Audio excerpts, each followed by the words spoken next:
Priya Singh from India. मैं यही कहूंगी, औरतों से खुद को स्ट्रांग बनाओ और खुद को जो अच्छा लगे ना वो करो। अगर आपको मन में आता है कि यार ये घर वालों को बात नहीं बता सकते, आपको खुद को गलत फील हो रहा है, तो वो मत करो। आपको ऐसा लगता है ना कि ये काम अच्छा है, मैंने खुद ने सोचा कि बॉडी बिल्डिंग करूंगी और मुझे अच्छा है, नहीं है राजस्थान में कोई लड़की तो क्या हो गया, मैं तो करूंगी। और आज मैं हूँ, मुझे खुशी है कि मैं राजस्थान की बेटी हूँ, मैं भारत की बेटी हूँ, मैं मेरे पापा की बेटी हूँ, मैं तो मुझे खुशी है इस चीज की। नमस्कार, मैं अवधेश कुमार, एनएल इंटरव्यू में आपका स्वागत है। मेरे साथ हैं आज प्रिया सिंह। प्रिया सिंह ने थाईलैंड के पटाया में आयोजित हुई 39वीं अंतर्राष्ट्रीय महिला बॉडी बिल्डिंग प्रतियोगिता में गोल्ड मेडल जीता है। इससे पहले उन्होंने 3 बार मिस राजस्थान 2018, 19 और 20 का खिताब भी अपने नाम किया। वहीं एक बार उन्होंने इंटरनेशनल खिताब भी अपने नाम किया है। अगर मैं सही हूँ तो प्रिया जी? मैंने नेशनल कंपटीशन भी खेला है, उसमें भी मैंने बहुत सारे मेडल जीते हैं। जी। जब मैं आपके बारे में पढ़ रहा था, कुछ चीज़ें खंगाल रहा था, जानने की कोशिश कर रहा था आपके बारे में, तो मुझे पता चला कि आप महज 5वीं क्लास पास हैं और आपकी हाँ मात्र 8वीं, मतलब 8 साल की उम्र में आपकी शादी कर दी गई। जी, इसके बिल्कुल बाद सही सुना आपने। जी, इसके बाद आपका जो पूरा यहाँ से विदेश जाने का सफ़र है और ये मेडल जीत के लाने का सफ़र है, उसके बारे में थोड़ा बताइए। मैं बाल विवाह सर्वाइवर हूँ। 8 साल की एज में मेरी शादी हो गई और 5 क्लास तक पढ़ी हूँ। बाद में मैंने ओपन से स्टडी की है और ओपन से करने के बावजूद इतनी मान्यता होती नहीं है कि आपको कहीं जॉब मिले। जी। मैं हम गरीब परिवार से हूँ, मेरे पापा ट्रक ड्राइवर थे, हम 5 भाई बहन थे। मैं कभी मतलब इंटरव्यू में से बोल नहीं पाई जिसमें आज बोल रही हूँ आपके सामने। 5 भाई बहन थे, बड़ा भाई था, फिर छोटी बहन थी, फिर भाई था, फिर मेरा नंबर था, फिर मैं एक सबसे छोटी हूँ। तो क्या है, ड्राइवर की अर्निंग कितनी होती है आपको पता है, उसमें भरण पोषण करना बहुत मुश्किल काम है। तो, तो हम सरकारी स्कूल में पढ़ते थे। अब सरकारी स्कूल में पढ़ते थे और बड़ी बहन, मैं चौथे नंबर पे आती थी, मेरी बड़ी बहन सेकंड नंबर पे आती थी, तो उसकी एज हो गई थी। और पापा गरीब होने के कारण मैं ऐसे सोचते थे कि 2 लड़कियों की एक साथ शादी कर दूं। तो हाँ इस जी। चक्कर में उन्होंने बड़ी बहन के साथ मेरी शादी कर दी। बड़ी बहन थी 16-17 साल की। तो मतलब दोनों बहनों की शादी एक साथ कर दी? हाँ, दोनों बहनों की शादी एक साथ कर दी। तो उसके चक्कर में पढ़ाई भी डिस्टर्ब हो गई, सब कुछ डिस्टर्ब हो गया। बहुत कम एज में माँ बन गई। और मतलब आप ये सोचो कि 15 साल में मैंने दोनों, 14-15 साल में मेरे दोनों बच्चे हो गए। वहां मेरा बचपन शुरू होता है, वहां मेरा खत्म हो गया अच्छा, जब आपकी ये बचपन। शादी के लिए बात हो रही थी, आपकी शादी हो रही थी, तो क्या आस-पड़ोस के लोगों ने या आपके किसी रिश्तेदार ने ये नहीं कहा कि आप इतनी कम उम्र में बिटिया की शादी कर रहे हैं आपके परिवार से? आस पड़ोस में कौन था, जंगल में रहते थे ना। अच्छा। जंगल में रहते थे तो पास में रेलवे स्टेशन था, एक वन विभाग का ऑफिस था, एक दूर सरकारी स्कूल थी, कुछ नहीं था। तो कोई कहने वाला भी नहीं था। और परिवार वाले तो देखो क्या होता है कि क्यों बोलेंगे वो, बुआ है तो भाई भाई की मजबूरी समझेगी, मौसी है तो बहन की मजबूरी समझेगी, तो वो ऐसा सोच लो आप। तो कोई बोला नहीं। फिर उसके बाद में मतलब पारिवारिक स्थितियां भी ठीक नहीं थी, खेतों में काम किया है मैंने, और यहाँ पे सर पे पानी ढोया खूब सारा, मटके मटके, और बकरी चराई है, लकड़ी तोड़ी है, फसल काटी है, सब काम किए। ऐसा कोई काम नहीं है जो प्रिया सिंह ने नहीं किया हो। और आर्थिक स्थिति ठीक नहीं थी, उसकी वजह से जॉब भी नहीं मिल पा रही थी। तो घर में एक झाड़ू पोछा बर्तन करना मुझे सही नहीं लगा। तो और पढ़ाई भी इतनी अच्छी नहीं थी कि कोई मुझे जॉब दे। तो हाइट और पर्सनालिटी की वजह से ना मेरे को किसी ने बोला जिम में ट्राई करो, मैंने बहुत जगह ट्राई किया, कोई 3,000 दे रहा है, कोई 4,000, कोई 6,000। मैं सोचा यार मैं आऊंगी जाऊंगी 9 घंटे जॉब करूंगी, इसी में 6,000 रुपये से क्या होता है अगर घर में 3,000 रुपये भी नहीं बचते तो। हाँ। तो फिर किसी ने बोला कि ब्रांड में ट्राई करो, ब्रांड में अच्छा पैसा देते हैं। तो जैसे मैंने ब्रांड में ट्राई ट्राई किया, तो आज भी राजस्थान में हर जिम में आपको लड़की नहीं मिलेगी ट्रेनर, हुँ। बहुत कम। आप ये सोचो 500 जिम है ना, 500 जिम में से 10 जिम में लड़की, जी। लड़कियां नहीं है। तो उस वजह से हाइट और पर्सनालिटी को देखते हुए भी मेरे को जॉब मिल गई। जॉब मिल गई तो मैं ट्रेनर बन गई। तो यहाँ से मेरी जिंदगी शुरू होती। हुँ। ट्रेनर बन गई तो हाथ भी टूट गया, लोगों के ताने भी सुने, गांव से आई है, गंवार है, और सही बात भी उनकी सही थी क्योंकि मेरी पहली जॉब थी, एक्सपीरियंस मेरे पे था नहीं। और गांव से आई हूँ, गांव से तो ऑब्वियसली आई हूँ, गंवार इसलिए बोल सकते हैं कि स्टडी ढंग से नहीं थी तो बोलना भी नहीं आता था। तो मैंने बहुत ताने सुने लोगों के, गंवार है, ब्रांड पे धब्बा है, किसको उठा लाए, मोटी को जी, उठा अगला लाए, अगला मतलब सवाल ऐसे। मेरा वही है कि आपको अपने इस करियर में, अपने पूरे सफ़र में किस तरह की आलोचनाओं का सामना करना पड़ा? खास तौर से आपके परिवार, आपके रिश्तेदार? नहीं नहीं, देखो परिवार रिश्तेदार ने कुछ नहीं किया, सच बात बताऊं, हकीकत बात है। मैं क्या जॉब करती थी किसी को पता ही नहीं था। जी। मेरे को पूछते थे, मैं कहती हॉस्पिटल में जॉब करती हूँ। मैंने किसी को बोला ही नहीं मैं जिम में जॉब करता हूँ, क्योंकि कोई नहीं चाहता ना कि मैं जिम में जॉब बताऊं। तो मैं बोलती थी कि मैं हॉस्पिटल में जॉब करती हूँ, घर वाले भी सोचते थे कि यार ये हॉस्पिटल में जॉब करती है। और मैं पास साथ में एक हॉस्पिटल था, वो मैंने ज्वाइन कर रखा था, तो मैं वहाँ फिजियोथेरेपिस्ट सीखती थी, कि मैं देखना चाहती थी एक ट्रेनर में और फिजियोथेरेपिस्ट में क्या डिफरेंस है, क्योंकि एक्सरसाइज भी फिजियोथेरेपिस्ट कराता है, ट्रेनर भी एक्सरसाइज कराता है, तो मेरे को बहुत क्रेज था अंदर कि मैं देखना चाहती हूँ क्या है। हुँ। तो मेरे को कोई पूछता ना तो मैं कहती मैं हॉस्पिटल में जॉब करती हूँ, मैं किसी को कहती नहीं मैं ट्रेनर हूँ। झूठ तो बोलती फिर थी। मैं इस फील्ड में इतना घुस गई कि 6 महीनों में मैं प्रीमियम ट्रेनर बन गई। मेरे पास 29 मेंबर, अच्छा। जबकि 9 घंटे की जॉब, हुँ, ऑल्टरनेट ट्रेनिंग होती तो 18 घंटे हो गए। हुँ। तो मैं एक्स्ट्रा करती थी, और मेरे में इतना करेज कि मैं एक बार में मेंबर को कन्विंस कर देती, हाँ मैम आपको एक्सरसाइज कराएंगे, वेट रिड्यूस कराएंगे से। मतलब इतना ज्यादा था कि मेंबर भी मेरे पे विश्वास करने लगे थे कि भी मेहनती है। मेरे को नीचे जाके बैठना पसंद नहीं था, मैं मेंबर में बात करती, एक्सरसाइज कराती, कार्ड फॉलो करती। तो मेरे में इतना मतलब पागलपन सवार हो गया था। इस फिर मैंने पूरे सफ़र कंपटीशन में देख। इस हाँ, पूरे सफ़र में आपका सबसे ज़्यादा साथ किसने दिया? मेरी बेटी ने, अच्छा। हमेशा सुनते हो माँ बेटियों को पालती है, मेरी बेटी ने मेरे को पाला है। क्या? वो देती थी मेरे को, सुबह 6 बजे जॉब पे जाना होता था ना, तो 5 बजे उठती थी, अंडे उबालती थी मेरे लिए, ब्लैक कॉफी बनाती थी, और फिर मेरा बैग पैक करती थी भी, वर्कआउट के कपड़े ये अलग है, ये अंडे लेके जाएगी, ये ओट्स लेके जाएगी, एक एप्पल रखेगी। फिर 5:30 बजे मेरे को जगाती थी, मम्मी उठो उठो पानी गर्म हो गया नहा लो। फिर मैं नहा के फिर पौने 6 बजे निकल जाती थी, फिर वापस आती थी, तब वो मेरी आफ्टरनून की डाइट बना के रखती थी, फिर मैं 1 घंटा सो जाती थी, फिर मैं वापस जाती तो मेरे इवनिंग स्नैक तैयार रखती थी, फिर रात को आती तो डिनर। तो उसमें उसका बहुत बड़ा रोल। क्या करती हैं आपकी बिटिया अभी? पढ़ती है, वो छोटी बच्ची है वो। पर कहते हैं ना गरीबी में, आपने अक्सर गरीब बच्चों की बेटियां देखी होगी ना, 10 साल की एज में खाना बनाती है चूल्हों पे, देखा होगा ना आपने हुँ, सड़क के हुँ। किनारे, 8 साल की बिटिया। तो मजबूरी में बहुत कुछ सिखा दिया मुझे, मैंने तो सीखा ही सीखा था, बेटी ने भी सीख लिया कि यार घर तो की जरूरत है। एक साथ परिवार और बच्चों की जो ज़िम्मेदारी है, वो कैसे आपने मैनेज किया? देखो क्या होता है कि कुछ टाइम के लिए परिवार को भूल गई थी। हुँ, आज मैं खुद इस चीज को एक्सेप्ट करती हूँ, मैं, मुझे कोई शर्म नहीं है। देखो कुछ टाइम के लिए मैं भूल गई थी कि मेरा परिवार है, क्योंकि पैसा जरूरत थी, मेरे को बहुत ज्यादा जरूरत थी। हुँ। मैं, मतलब मेरी 8,000 सैलरी थी, तो मैं 12-12, 15-15 हजार जनरल ट्रेनर में उठाती थी। और फिर मैं पर्सनल ट्रेनर बनी तो मैंने 25-25, 30-30 हजार रुपए उठाए। मैं प्रीमियम ट्रेनर बनी तो मैंने 40-40, 45-45 हजार रुपए, क्योंकि मैं घर की जरूरतें पूरी कर सकूं। मैंने अपने आप को रेस्ट नहीं दिया, अपने, मतलब मार्केट जाना, त्योहार एंजॉय करना, घर में टाइम स्पेंड करना, सब कुछ भूल गई थी। आप ये सोच लो, 6 महीने तो मुझे कुछ पता नहीं है सुबह शाम। मुझे ये लगता था कि मैं कुल्लू का बेल हूँ, मैं सुबह जाती हूँ, रात को 10 बजे घर में घुसती हूँ, फिर सुबह 4 बजे 5 बजे उठती हूँ, फिर मैं चली जाती हूँ। ये जिंदगी हो गई थी। पर आज ये जिंदगी देखती हूँ ना, तो ऐसा अच्छा लगता है कि हाँ।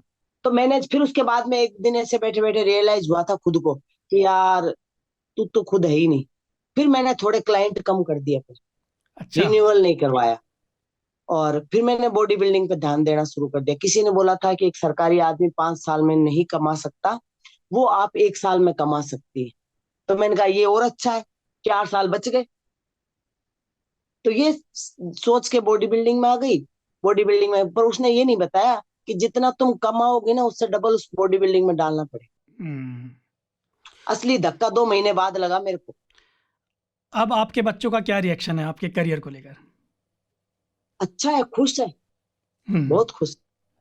तो जब भाई पहली बार कंपटीशन में गए थे, तो बहुत बहुत सारे ताने सुने थे कि ये ट्रांसजेंडर की टीम ज्वाइन कर लेगी, ये मर्द बन गई है, अब इसको दाढ़ी मूंछ आ जाएंगे, अब ये मर्दाना चाल है, अब इसके घर में औरतों का पता नहीं चलता। मतलब बहुत ताने सुने, साथ वालों ने साथ छोड़ दिया, बहुत लोगों ने बात करना बंद कर दी, पर खुद को कभी ऐसा लगा नहीं कि मैं गलत हूँ। खुद को रिस्पेक्ट रिस्पेक्ट आज वही लोग मेरे को बोलते हैं कि आज हमारा बर्थडे, हमारे साथ फोटो लगा ले, आज आज चाय पे आजा, चाय चले पी लें, सब कुछ बदल प्रिया गया बात मतलब। तो कर ले। सब कुछ बदले। देखो मैं आपको एक चीज बताऊं, मेडल तो कोई भी ला सकता।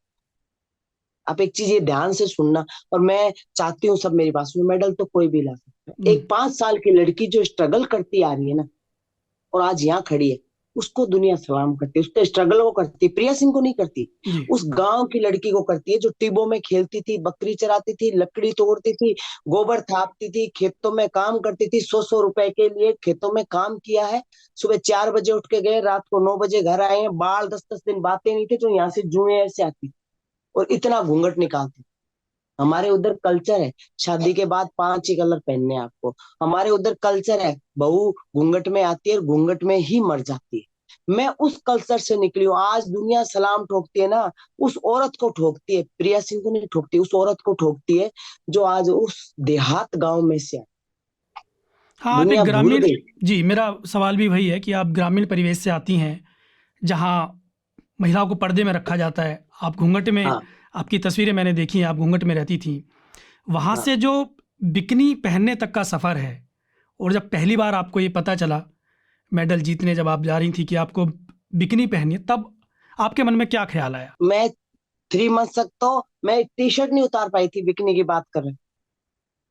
तो मेरे को सब कई देखो, पता है मेरी बॉडी कोई लड़कियों ने नहीं बनाई, कई पॉजिटिव लड़के भी थे जो मेरे को यहाँ तक लेके आए। हम्म। तो वर्कआउट तो वही कराते थे ना, सिखाते भी थे, प्रिया वही है। तो वो जी। मेरे को हंसते थे, ऐसे बोलते थे तेरी एक टी शर्ट तो उतरी नहीं है, तू क्या कॉस्ट्यूम पहनेगी। तो बस वो तानों ने मुझे टॉर्चर कर करके ये पहनने पे मजबूर कर दिया। पहली बार बिकनी पहन के उतरी ना, तो थोड़ा अजीब सा लगा था, बट ये था मन में कि यार, जब वो दिल्ली मुंबई हरियाणा की लड़कियां गलत नहीं हो सकती तो मैं कहाँ से हो सकती। और वो हम्म। पब्लिक है, वो बॉडी देखने आई है, ग्लैमर वाली लाइफ नहीं देखने आई है। कोई मैं कोई डांस नहीं कर रही हूँ, या फिर मैं कोई नुमाइश नहीं कर रही हूँ, या कोई मैं कपड़ों का ऐड नहीं कर रही हूँ, मैं तो एथलीट हूँ, स्पोर्ट्स पर्सन हूँ। हम्म। ये सोच के पहननी, कॉन्फिडेंस खुद के अंदर बहुत ज्यादा, तो पहन के खड़ी हो गई। तो मुझे लगा नहीं ऐसा शर्म वाली कोई चीज लगी नहीं। सही बात। अच्छा, आप दलित परिवार से आती हैं, इसके हाँ चलते आपको जातिवाद का भी सामना करना पड़ा। तो क्या है देखो उसकी सर, सच्चाई, और ये क्या हुआ, मुझे थोड़ा बताइए उसके बारे में। देखो मैं आपको एक बात बताऊं, सबसे पहले तो मैं आपको ये बोलूंगी, मैं हमेशा इंटरव्यू में बोलती हूँ, आपने सुना भी होगा, मैंने जी, मेरे मुंह जी। से आपने कभी ये बात सुनी भी नहीं होगी भाई, मेरे मुंह से कभी आपने ये बात सुनी भी नहीं होगी। हाँ, नहीं, पढ़ पर रहा मैं था मैं आपसे आपके एक बारे चीज, में, तो मुझे पता चला। हाँ तो मैं एक बात कहूँ, पहली बात तो देखो, मैं भारत की बेटी, राजस्थान की बेटी हूँ। हम्म। मैं मेरे पापा मोहनलाल जी की बेटी हूँ, स्पोर्ट्स पर्सन हूँ, मेरी कोई जात बिरादरी नहीं है। पर देश बदलने से पिता का नाम नहीं बदलता, उसी तरह जाति नहीं बदलती। हूं मैं इस जाति से।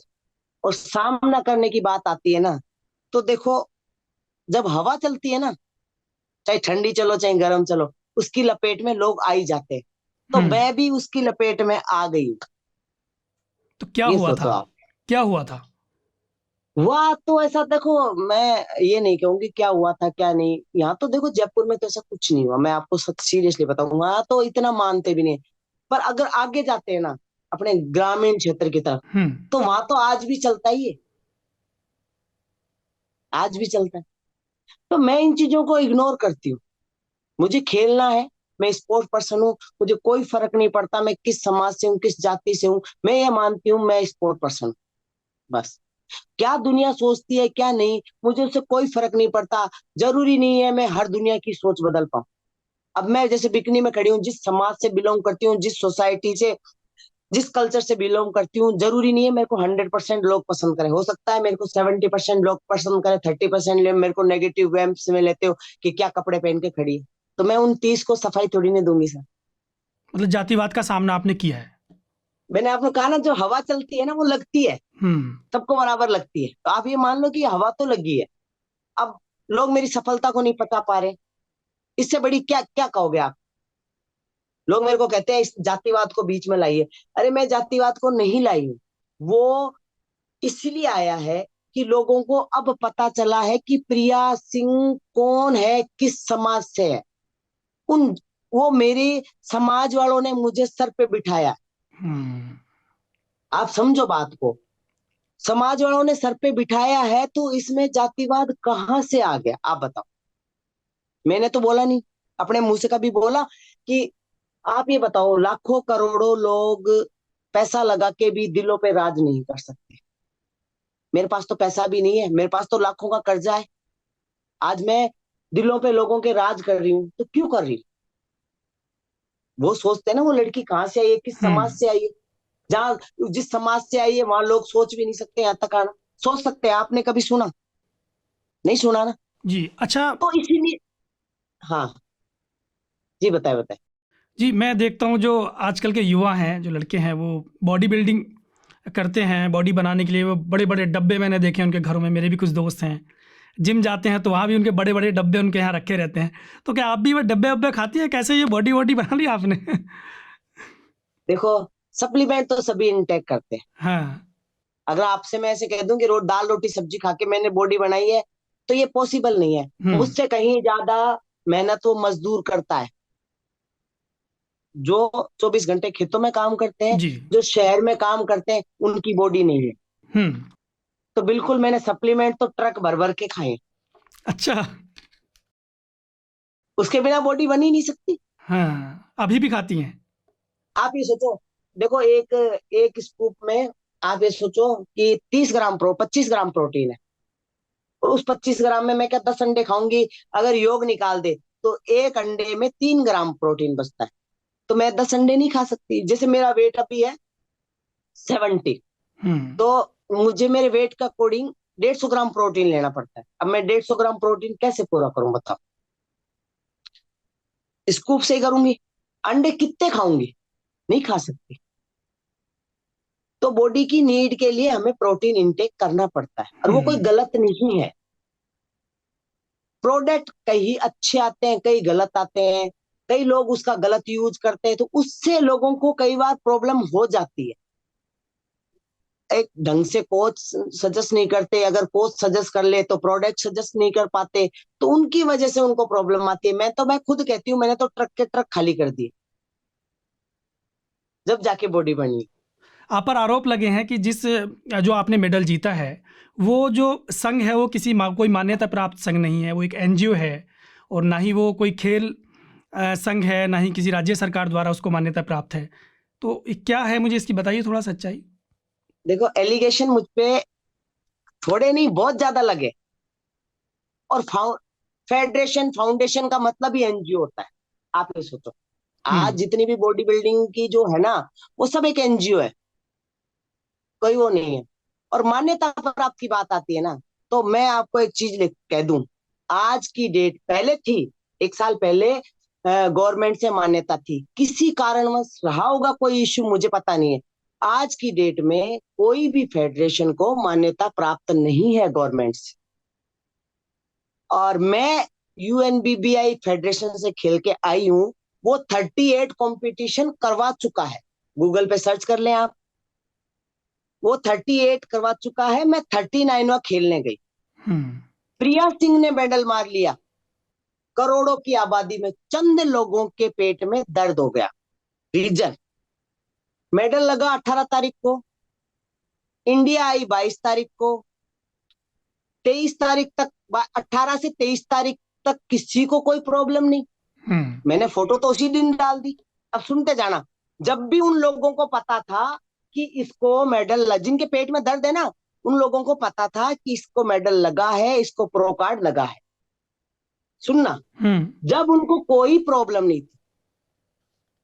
प्रॉब्लम जब हुई, जब चंद्रशेखर आजाद जी ने अपनी समाज की लड़की समझ के मुझे बधाई दी। हुँ।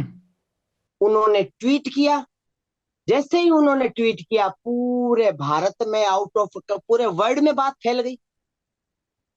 माननीय मुख्यमंत्री जी वसुंधरा राजे ने मुझे ट्वीट किया, हम्म। किरोड़ी लाल जी मीणा ने ट्वीट किया, सारे मंत्रियों ने ट्वीट किया। तब इन लोगों के पेट में दर्द हो गया कि भाई इसको सम्मान मिल कैसे गया। यही पेट में दर्द 22 से लेके 18 के बीच में क्यों नहीं हुआ सर? हम्म। गौर से सुना। फिर ज्यादा पेट में दर्द कब हुआ? जब सीएम साहब अशोक गहलोत जी ने मुझे ट्रोल उड़ा दिया, तब दर्द हो गया। अब एक चीज सुनो, मैंने कभी सरकार से नौकरी नहीं मांगी, ना मैंने कभी सरकार से पैसा मांगा। मुझे मेडल लगा तो मुझे कोई थाईलैंड वालों ने पैसा नहीं दिया, ना मुझे राजस्थान सरकार ने पैसा दिया, ना मुझे कोई नौकरी मिली। मैं मेरे पैसों से खेल के आई हूं। तुम्हें क्यों तकलीफ है मुझसे? मैं सच कह रही हूं गलत कह रही हूं, आप जी बताओ। बताइए। लोग कहते हैं हमारा हक खा गई। कैसा हक? सम्मान तुम्हारा हक है। सम्मान तो आज आप मेरे सामने बैठे हो, मैं आपका सम्मान करती हूँ सर, नमस्ते। तो आपके पास में जो बैठे हैं वो क्या कह देंगे कि भाई इसको नमस्ते कर रही है तो हमारा सम्मान खा गया सामने वाला? हो सकता है? नहीं हो सकता ना। फिर इनके पेट में दर्द क्यों? तीसरी बात, मैंने 10 दिन नमक छोड़ा, एक दिन पहले पानी छोड़ा। मैं हूं सीवियर माइग्रेन पेशेंट। जैसे ही फ्लाइट गई ऐसे हुई, मेरे को उल्टियां शुरू हो गई। उल्टियां शुरू होने की वजह से, बहुत ज्यादा उल्टियां हो गई, उसकी वजह से मैंने 2 पैकेट इलेक्ट्रोल पिए। फिर मैं बैंकॉक उतरी, फिर बैंकॉक से पटाया गए, तो फिर वही कैब में जाना, फिर मुझे उल्टियां हुई, फिर मैंने पानी पिया। साथ वालों ने बोला कि वहां से दवाई ले लेंगे पानी निकालने की, बॉडी में डिटो नाम की एक टेबलेट आती, वहां से ले लेंगे। हमने बहुत घुमा, नहीं मिली हमें टेबलेट। मैं जैसी कंडीशन में थी वैसी उतर गई। हम्म। अब उस कंपटीशन में मेरी कैटेगरी में कोई लड़की नहीं आई, तो मेरा क्या दोष है? मैं तो पैसा लगा के गई ना। हाँ। अब मेरी कैटेगरी में कोई लड़की नहीं आई तो मैं कंपटीशन नहीं खेलूं? मैं तो खेलूंगी। इंडिया से गई हूं मैं। इन लोगों का ये मतलब है कि फर्स्ट कहाँ है, सेकंड कहाँ है, थर्ड कहाँ है, सेकंड और थर्ड कहाँ है। तो भाई मैं बार बार कह रही हूँ, जब मेरी कैटेगरी में कोई लड़की आई नहीं तो कहाँ से दिखेगी? मेरे को लगा है वो नेशनल एंथम बज रहा है, आपने भी देखा होगा, राष्ट्रीय गान बज रहा है। मैंने स्टेज से उतरते ही प्रो कार्ड के साथ, मेडल के साथ फोटो डाली है। मैं चाहती तो क्रॉप करके डाल सकती थी ना, मैंने फोटो डाली है।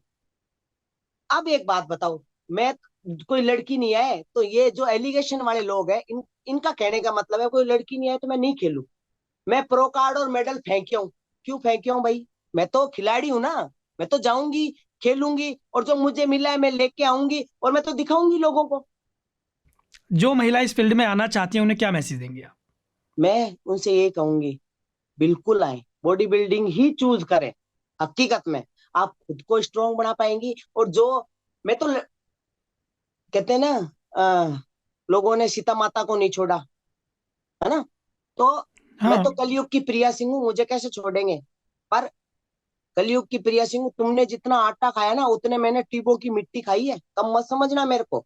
ऐसे नहीं आई हूँ मैं, 5 साल की लड़की आके यहाँ आज एकदम से नहीं खड़ी हुई है। तो मैं यही कहूंगी, औरतों से खुद को स्ट्रांग बनाओ और खुद को जो अच्छा लगे ना वो करो। अगर आपको मन में आता है कि यार ये घर वालों को बात नहीं बता सकते, आपको खुद को गलत फील हो रहा है, तो वो मत करो। आपको ऐसा लगता है ना कि ये काम अच्छा है, मैंने खुद ने सोचा कि बॉडी बिल्डिंग करूंगी और मुझे अच्छा लगा, अच्छा है, नहीं है राजस्थान में कोई लड़की तो क्या हो गया, मैं तो करूंगी। और आज मैं हूँ। मुझे खुशी है कि मैं राजस्थान की बेटी हूँ, मैं भारत की बेटी हूँ, मैं मेरे पापा की बेटी हूँ मैं। तो मुझे खुशी है इस चीज की। तो मैं यही कहूंगी, जो काम आपको अच्छा लगता है, अंदर से खुशी देता है, वो काम करे, बेधड़क करे। अगर आप खुद सही रास्ते पे रहेंगी तो आपका रास्ता कोई, दुनिया की कोई ताकत नहीं मोड़ सकती। और हमेशा निडर होकर रहें, मैं यही कहना अच्छा, चाहूंगा। इस मेडल से जीतने से पहले और अब में जो परिवर्तन आया है उसके बारे में थोड़ा बताइए। हाँ, ये आपने बहुत अच्छा कहा।